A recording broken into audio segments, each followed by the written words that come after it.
Hi, I'm Jordan, and this is my video for SPF 301 on achievement gap. The definition that I chose was written by Susan M. Sell for Education Week Online. The achievement gap in education refers to the disparity in academic performance between groups of students.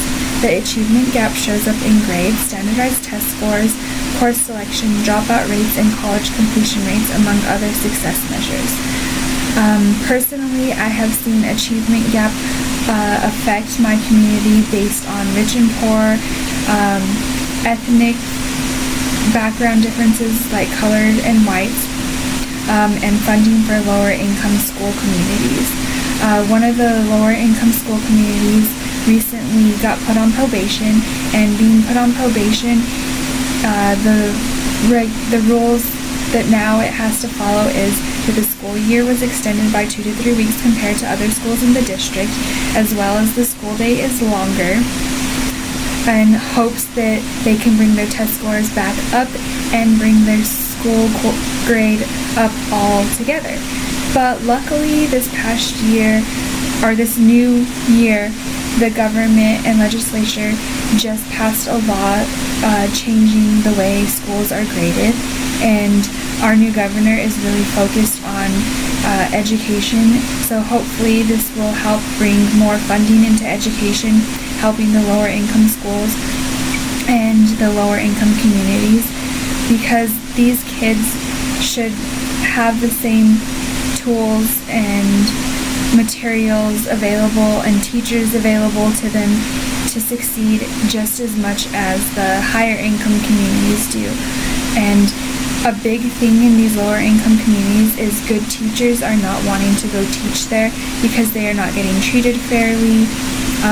It is harder to work with kids in lower income communities because they do not get the same support from home as some of the higher income communities do, where parents are extremely involved in the kids' education. But I feel like if a teacher has the support they need from higher up administration, and as well as other teachers encouraging them and pushing them and helping them and supporting them to teach their students and want to be there and be excited about the workday and talk to them when things are hard, have their backs when something isn't going right in the classroom. Overall, just be there to support the teachers. I feel like those good teachers are going to want to help out in the lower income communities, and that's what I want to push for, is encouragement from higher ups. More teacher support groups that will help those teachers want to stay there. If you have the good support, you're going to want to stay and you're going to enjoy teaching. And when you enjoy teaching, it shows, and your students are then excited about wanting to learn.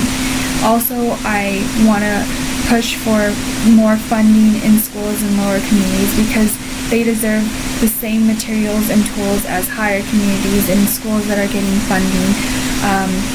All students deserve the right to a great education and the same tools in order to succeed.